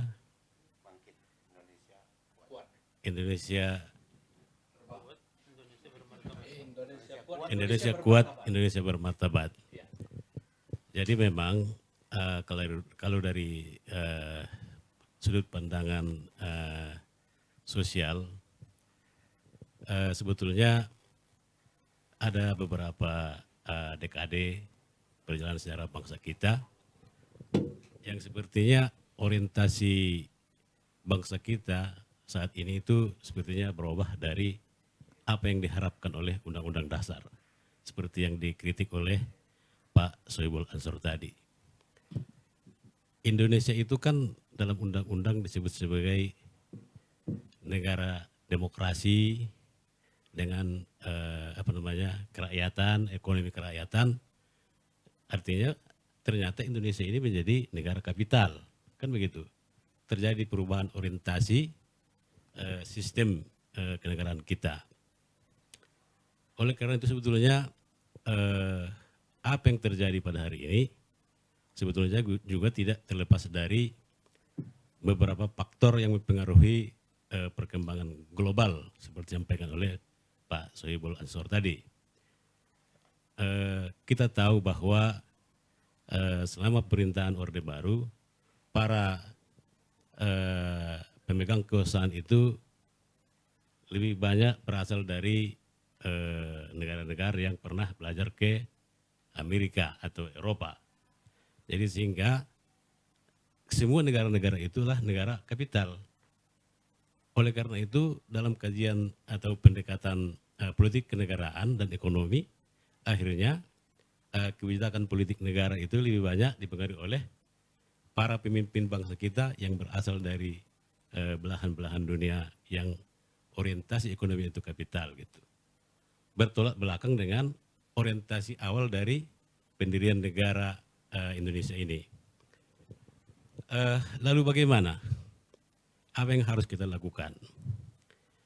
Saya sepakat dengan apa yang disampaikan oleh Pak Rektor, bahwa ke depan supaya Indonesia, apa tadi temanya? Indonesia kuat, Indonesia bermartabat. Sebetulnya negara bangsa yang kuat dan bermartabat itu, kalau kita lihat dari perjalanan sejarah itu lebih ditentukan oleh faktor pendidikan. Kerajaan-kerajaan yang berjaya pada masa lalu itu juga adalah kerajaan-kerajaan yang sangat menekankan pentingnya pendidikan bagi masyarakatnya. Kalau kita mau berubah status dari status sosial rendah, salah satu cara terbaik untuk mengubah itu adalah dengan mengubah status pendidikan. Sumatera Utara sebagai bagian dari politik balas budi, daerah perkebunan dengan perpindahan suku bangsa Jawa untuk mengurus perkebunan, sekitar 4 tahun yang lalu suku Jawa itu tidak dihitung sebagai kelompok elit masyarakat di Sumatera atau Tanah Deli. Tetapi sekarang di Sumatera Utara, suku Jawa itulah penguasa. Kan begitu Pak Sohibul ya? 33,8%. Kenapa? Karena anak-anak dari perkumpulan-perkumpulan itu berhasil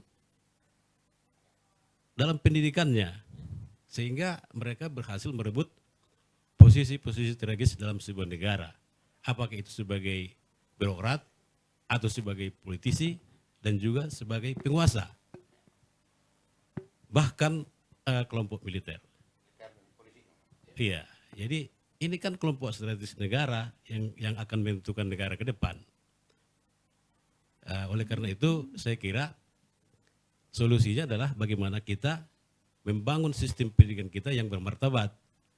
Tawarannya adalah seperti yang disampaikan oleh Bapak Rektor. Pendidikan paradigma Wahdatul Ulum yang memadukan antara kekuatan rasionalisme dan kekuatan semangat religiositas. Saya kira itu. Saya kembalikan. Terima kasih.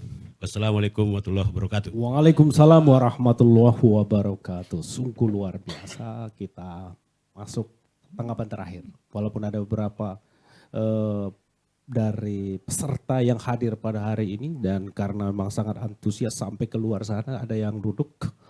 Kita hanya ada kesempatan kepada Profesor di bidang ekonomi. Silakan Pak Apis, Dekan Fakultas Ekonomi UIN Sumatera Utara. Silakan Pak Prof. Baik, terima kasih. Bismillahirrahmanirrahim. Assalamualaikum warahmatullahi wabarakatuh. Yang sama-sama kita hormati Bapak Rektor, Bapak Soebul Ansar, narasumber yang kedua. Tentu saja moderator, saya mau koreksi ya, supaya jangan nanti kemudian ya doa saja saya kira, doa segera menjadi profesor, tapi belum profesor. Saya ingin memulai dan menggarisbawahi pernyataan terakhir dari narasumber kita yang kedua, Bang Soebul Ansar, bahwa Indonesia ke depan ini melangkah dengan penuh harapan-harapan baru.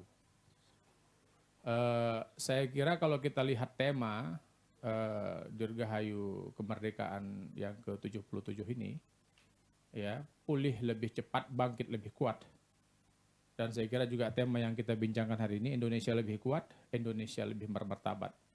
Saya kira ini keduanya adalah narasi optimisme, Bang Soebul Ansar. Narasi optimisme. Betapa sesungguhnya bahwa pasca kemerdekaan sampai perjalanan kita hari ini, persoalan-persoalan bangsa ini terus saja bergulir. Tadi disampaikan oleh beberapa rekan-rekan dari berbagai perspektif, ada pendidikan, ada politik dan lain-lain, yang saya kira sebenarnya kalau kita juga mau menariknya ini tidak terlepas juga dari permasalahan ekonomi. Apalagi tadi kalau kita berbicara tentang martabat, berbicara tentang kemandirian bangsa, itu sangat terkait dengan isu-isu ekonomi. Saya menjadi teringat salah seorang ulama besar, tokoh besar, Ibnu Mubarak, ketika ditanya oleh murid-muridnya, Ibnu Mubarak ini adalah seorang tokoh sufi. Muridnya berkata, "Tuan, mengapa Tuan menekuni bisnis? Sementara Tuan kan sesungguhnya adalah seorang sufi yang seharusnya zuhud, lebih dekat kepada aktivitas akhirat." Kira-kira begitulah. Jawaban menarik dari seorang Ibnu Mubarak ketika ditanya bahwa alasan saya untuk menekuni ekonomi dan masuk ke dalam ranah aktivitas ekonomi adalah untuk memastikan bahwa izzah itu harga diri ya, itu terjaga dengan baik. Betapa sesungguhnya kemandirian bangsa yang kita diskusikan tadi, martabat bangsa itu sangat terkait dengan aspek ekonomi. Kita bicara tentang pendidikan. Kalau ekonomi tidak selesai, maka tentu saja pendidikan akan menjadi masalah. Kita bicara politik. Politik ini kan terkait juga dengan distribusi kekuasaan. Ada konflik yang terjadi. Mengapa bisa terjadi? Masalahnya juga kembali ke ekonomi. Maka saya kira dari perspektif ini dan juga dari tema yang diangkat oleh pemimpin bangsa kita sekarang pulih lebih cepat, bangkit lebih kuat. Saya kira juga arahnya ke sana. Pak Rektor, Pak Sohibul Ansar, saya kira pengalaman kita di pandemi COVID-19, dan ini saya kira bukan hanya Indonesia, tapi merupakan pengalaman secara global, dunia. Di mana hempasan yang diakibatkan oleh pandemi COVID-19 ini meluluh lantakkan hampir semua negara, terutama pada aspek ekonomi. Beberapa pakar kemudian menjelaskan bahwa semua negara sekarang ini berada pada titik yang sama untuk bergerak. Dan diprediksi bahwa negara pasca pandemi ini yang bangkit terutama pada aspek ekonomi adalah negara yang paling responsif, masyarakatnya yang paling responsif. Dan itu sangat ditentukan oleh kreativitas dan inovasi-inovasi dalam pengembangan aspek ekonomi. Saya kira disinilah sebenarnya yang menjadi kata kunci dan kekuatan hingga bagaimana kemudian kita menyadari ini dan dengan dunia pendidikan yang tentu saja kita tekuni ya di UIN Sumatera Utara, kita mampu melahirkan generasi-generasi yang lebih inovatif, yang lebih kreatif dalam bidang ekonomi sehingga kita berharap mereka ini kemudian bisa menjadi generasi-generasi yang lebih responsif terhadap berbagai perubahan-perubahan dan berbagai ketidakpastian yang hari ini terjadi. Dan saya kira kalau memang kita kemudian bisa lebih responsif terhadap perubahan-perubahan yang terjadi begitu cepat ini, saya kira disinilah sebenarnya tantangan kemerdekaan, terutama pasca COVID-19 yang hari ini kita hadapi. Saya kira mungkin itu tanggapan saya, Pak Moderator. Terima kasih. Oke, terima kasih, Pak. Assalamualaikum warahmatullahi wabarakatuh. Waalaikumsalam. Baik, kepada seluruh peserta dialog kebangsaan pada hari ini, dan masih ada waktu kita 10 menit lagi, jadi kita bagi-bagi. Oke, silakan Pak. Baik, terima kasih. Jadi kalau kita berprinsip dan berpegang teguh dengan bidang kita masing-masing, ya kita akan mempertahankan. Ya. Apakah tadi ekonomi duluan diperbaiki, apakah pendidikan, apa politik, itu nanti kita akan bertengkar. Oleh karena itu, menurut hemat saya, supaya ada follow up dari kegiatan ini, mohon izin Pak Rektor, kalau bisa pertemuan berikutnya kita mengundang orang-orang yang ahli dalam bidang yang tadi itu ekonomi, politik, kemudian yang lain-lain lah gitu. Kita hadirkan supaya nanti menambah bobot Wahdatul Ulum itu. Yang kedua, tawaran konkret saya adalah apa yang bisa kita buat dari UIN. Ini izin Pak, tawaran saja. Bisa enggak kita akan buat satu forum atau satu kajian, yaitu peran pendidikan agama atau UIN dalam rangka pembangunan Sumatera Utara, se-Sumatera gitu ya, se-Sumatera. Jadi nanti hadirkan rektor, kemudian seluruh akademisi, kemudian ada juga di situ orang-orang pembuat kebijakan. Itulah dia para gubernur-gubernur se-Sumatera. Sumatera kita buat supaya nampak peran dari UIN ya dalam rangka untuk menopang pembangunan bangsa ini. Kita mulai dari regional, dari Sumatera. Saya pikir itu. Assalamualaikum warahmatullahi wabarakatuh. Waalaikumsalam warahmatullahi wabarakatuh. Terima kasih kepada Profesor Pergerakan dan Profesor Kehidupan. Pak Apis, selain daripada doa saya memanggil Profesor, juga ada di dalam keputusan Menteri Ristek dan Pendidikan nomor 164 bahwa lektor kepala itu sudah asosiatif profesor. Jadi saya lektor kepala itu memang sudah termasuk golongan profesor. Baik, kita minta closing statement terakhir sekitar 5 menit Prof dengan Pak Dr. Sohibul Ansor. Silakan Pak Prof. Terima kasih. Memang di ujung kita harus bicara tentang apa yang harus kita lakukan. Ya kan? Kurang lebih saya ingin mengistilahkan dengan kita harus melakukan revolusi martabat. Dignity Revolution, ya. Yang kurang lebih menurut saya ada 3 aspeknya yang terpenting. Yang pertama adalah keterdidikan. Memang pendidikan ini menjadi sangat krusial, ya. Tetapi pendidikan haruslah pendidikan yang Pancasilais.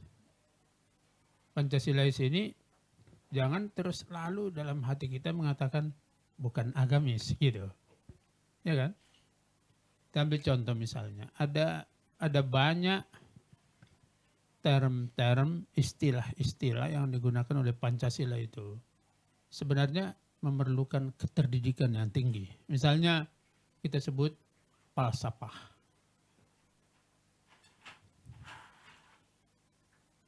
Falsafah itu kan tinggi kali itu. Jadi di negeri ini begitu orang lahir dia harus paham makna falsafah. Kan keterdidikan itu. Falsafah bangsa kita. Jadi di situ ada kerakyatan, ya kan? Kerakyatan itu sendiri sebenarnya memerlukan keterdidikan tinggi untuk memahaminya. Tadi disebutkan kerakyatan itu artinya rakyat yang berkuasa, republik. Tapi saya ingin mengingatkan kita bahwa kerakyatan itu hadis Nabi itu. Kullukum ra'in wa kullukum mas'ulun an ra'yatihi. Ya kan? An ra'yatihi. Jadi ada tanggung jawab dari negara terhadap rakyatnya. Dan ada kewajiban dari rakyat untuk mempercayai pemerintahnya. Jadi itulah sebenarnya makna dari kerakyatan. Setiap pemimpin yang diberikan amanah oleh Allah, pasti Allah menitipkan pada dirinya salah satu faktor yang bisa membawa rakyatnya itu kepada kemajuan. Oleh karenanya rakyat itu harus percaya pada pemimpinnya. Kalau dia tidak percaya, berarti dia sendiri tidak terdidik gitu. Betapapun dia merasa bahwa dia terdidik. Jadi pendidikan kita itu harus pendidikan yang memang bukan bukan hanya mengandalkan panca indera dan pemikirannya, tapi di ujung dari kalimat itu kerakyatan yang dipimpin oleh hikmah. Hikmah itu sekaligus menghubungkan antara yang kita sebut agama dengan politik, agama dengan segala macam pemikiran. Hikmah. Hikmah itu apa coba? Hikmah itu adalah suatu kesadaran yang muncul dari hati nurani manusia. Jadi hikmah. Hikmah itu melibatkan hati yang oleh Taha Hussein disebut dengan syairah dan menggabungkannya dengan akilah. Jadi hikmah itu adalah orang yang berpikir dan bertindak dengan melibatkan hatinya dan pikirannya.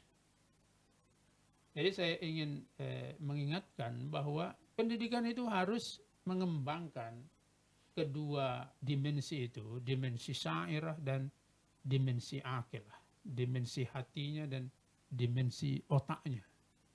Kalau kita lalai atau kita silap merancang pendidikan kita hanya bertumpu pada pengembangan akilah, intelektualitas dengan melupakan syairah atau nurani, batin, saya kira keterdidikan ini akan membawa kepada malapetaka bagi bangsa Indonesia. Jadi betul itu keterdidikan.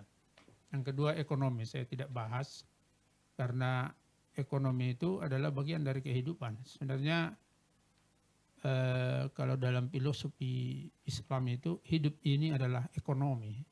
Bahkan Tuhan mengajari kita untuk berbisnis dan berjual beli. Kita lihat misalnya kata-kata innallaha astara minal mu'minina anfusahum wa amwaluhum bi anna lahumul jannah. Allah membeli dari orang-orang yang beriman. Membeli, ya kan? Kemudian di ayat lain As-Saff misalnya, ayyuhalladzina amanu hal adullukum ala tijarah. Hai orang yang beriman, maukah kamu kuajak untuk berbisnis? Itulah jurusannya Pak Yafis ini. Ya kan? Jadi hidup adalah bisnis. Dan teologi Islam adalah teologi perdagangan. Itu yang kedua. Yang ketiga, ini generasi muda ini, kaum milenial yang saat ini kita mengalami bonus dalam hal ini kan. Saya teringat pada ada pergeseran sebenarnya yang kita tidak menyadarinya. Kalau dulu nasionalisme itu didasarkan pada penderitaan yang sama. Di sekolah-sekolah itu selalu begitu. Nasionalisme adalah rasa penderitaan yang sama. Di mana-mana itu, di kelas seperti itu. Ini sudah mulai tidak realistis. Kita tidak menderita sama. Jauh kali bedanya. Kita yang menderita, dia bahagia, ya kan? Jadi bagaimana nasionalisme yang dibangun atas dasar penderitaan bersama. Itu bisa dulu waktu terjajah, ya kan? Oleh karenanya saya tertarik dengan pemikiran Habibie Allahu Yarham. Dia katakan ini harus kita lakukan revolusi pemikiran, bahwa nasionalisme itu bukan saja didasarkan pada penderitaan yang sama, tapi didasarkan pada cita-cita yang sama. Jadi dignity revolution itu salah satu dari aspeknya itu adalah kaum milenial ini harus diajak untuk melihat masa depan secara bersama agar mereka menyayangi bangsanya. Kalau didasarkan pada penderitaan yang sama, itu sulit mencari titik temunya.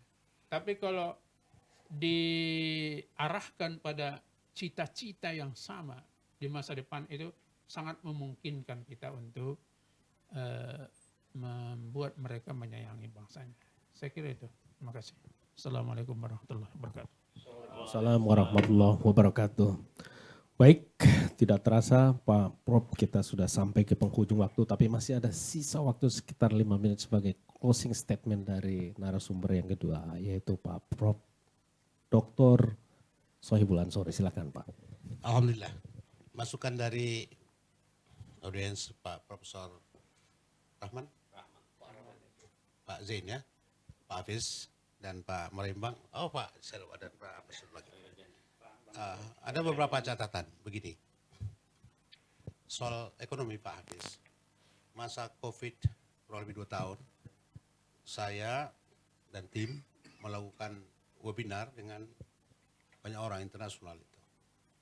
Saya nggak begitu lancar bahasa Inggris, walau sering baca, tapi sering itu kita bikin dua bahasa webinar kita.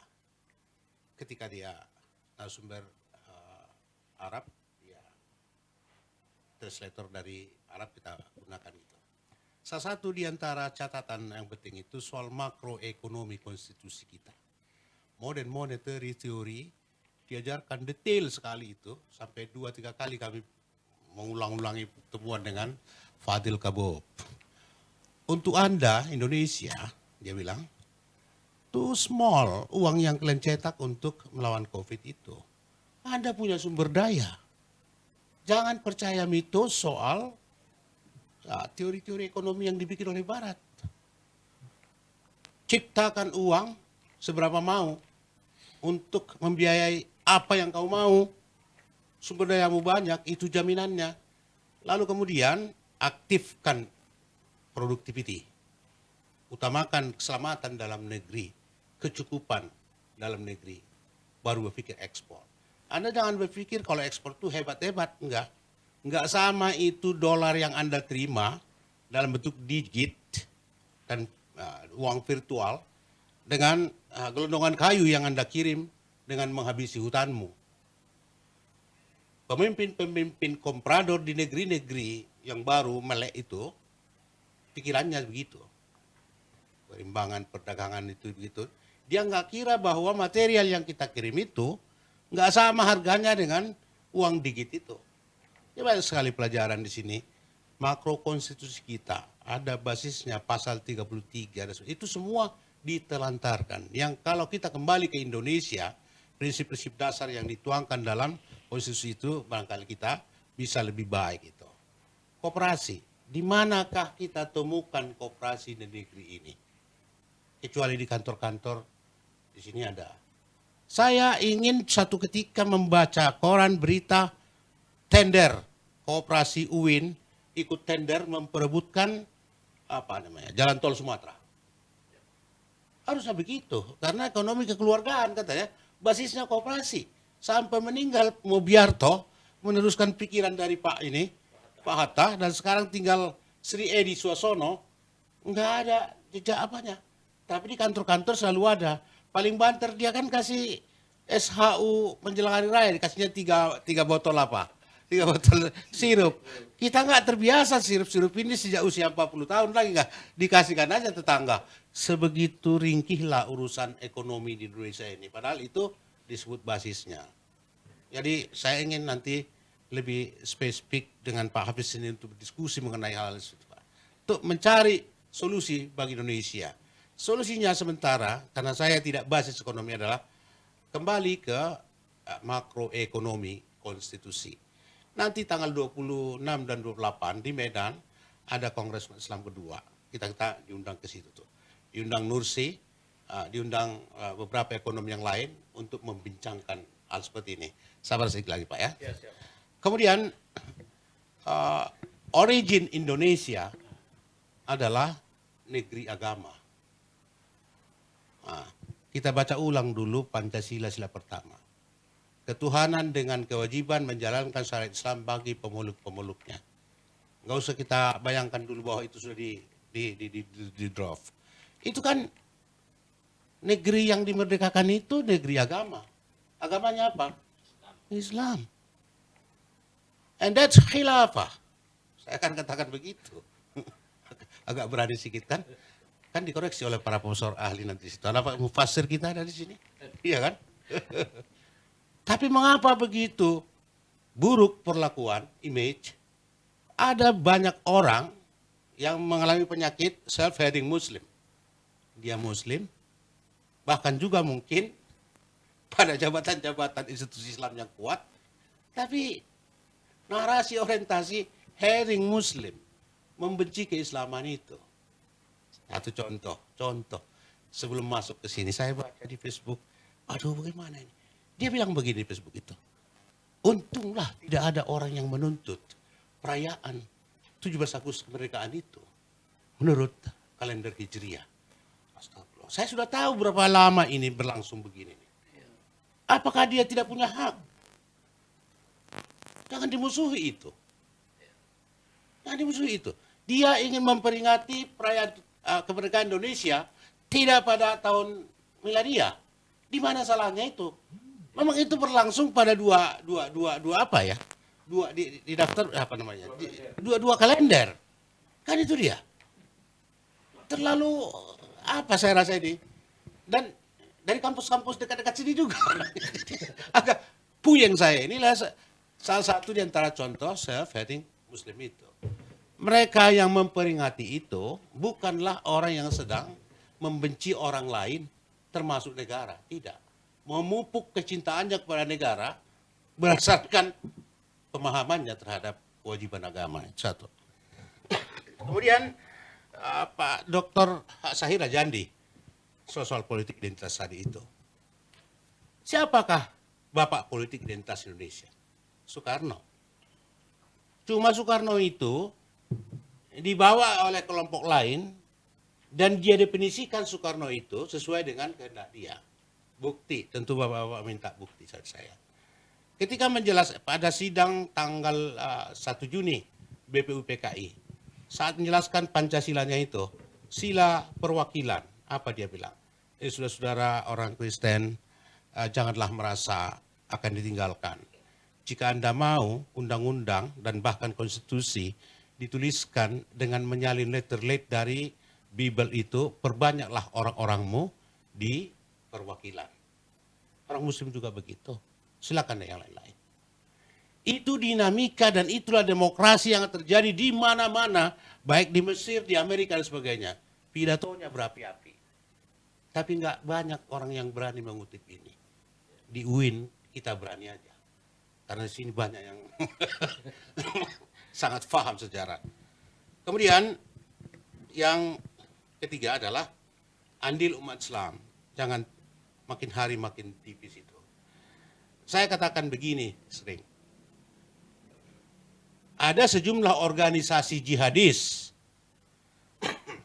pendiri negara Republik Indonesia. NU berdiri tahun 1926.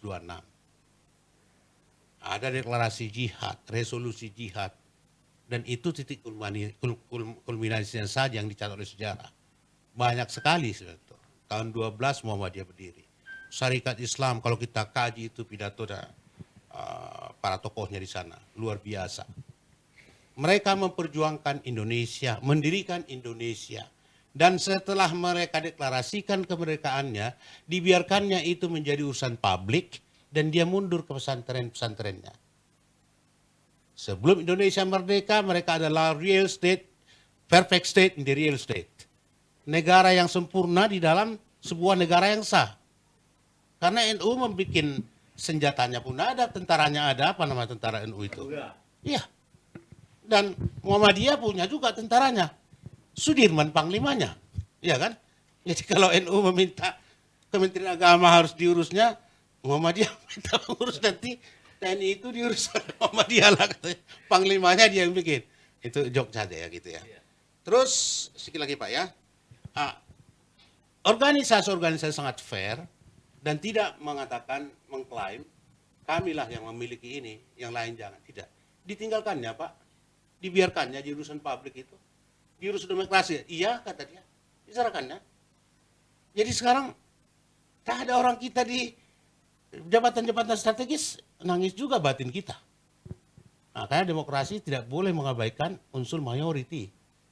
Nah, kalau ada hal seperti itu berarti itu demokrasinya nggak benar berjalan. Jadi andil umat Islam itu sangat besar.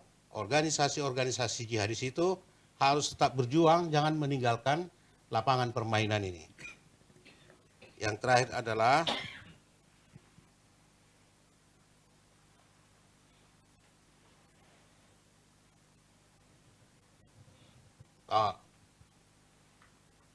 legal framework dari demokrasi dan pemilu. Itu yang sangat diseriusi oleh Pak Ahmad tadi. Karena tahun depan saya kira beliau akan ikut daftar LEK atau DPD. Itu kita support lah itu. Saya melihat Pak Sahir Rajandi dengan sistem yang sekarang tidak ada peluang bagi seseorang untuk terjun ke politik kecuali kafir dulu. Ya maaf kalau interpretasi saya begitu. Karena banyak sekali pantangan-pantangan yang dibuat oleh Vicky harus dilanggar supaya bisa main politik. Gitu dia. Oleh karena itu saya usul tambahlah jumlah anggota legislatif itu mulai dari pusat sampai ke bawah 2 kali lipat. Jumlah separuh tetap diperebutkan mereka. Berapapun harga satu suara, satu kursi, silakan aja sesuai pasar. Tapi selebihnya harus didistribusi kepada organisasi jihadis tadi itu, organisasi yang memiliki integritas dan konsorsium ilmu dari UIN berapa dan sebagainya itu, mengisi seluruhnya itu. Seketika misalnya Manurung ini diutus menjadi anggota DPR RI, tapi ketika membuat revisi Undang-Undang Minerba, terlihat dia udah main-main dengan pemodal-pemodal itu, maka rektor segera menariknya, diganti dengan kira-kira begitu tuh.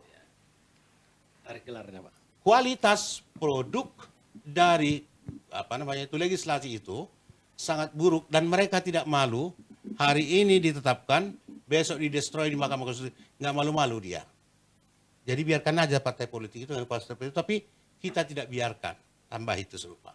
Sehingga ada satu jaminan bahwa keputusan-keputusan politik itu tetap mempertimbangkan nurani rakyat. Kurang lebih begitu. Saya mohon maaf dan terima kasih. Assalamualaikum warahmatullahi wabarakatuh. Waalaikumsalam warahmatullahi wabarakatuh. Terima kasih Pak Prof.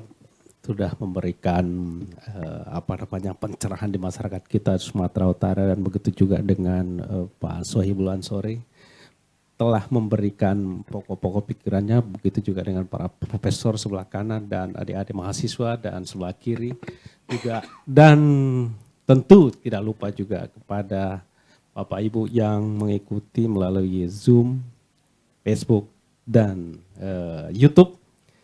Tentu sangat luar biasa pada hari ini. Sesungguhnya kita bicarakan 1,5 jam mulai dari pukul 21 sampai 22.30 ternyata masih kurang, sehingga terjadi dinamika yang luar biasa. Tentu juga kami sebagai host, moderator pada hari ini, malam hari ini, Khotmatul Paralihan Harap dan kru yang bertugas mengucapkan terima kasih. Kami ucapkan dari Tower Akademik dan Media Center Win Sumatera Utara, Jalan Stomo, Medan. Assalamualaikum warahmatullahi wabarakatuh. Merdeka! Merdeka!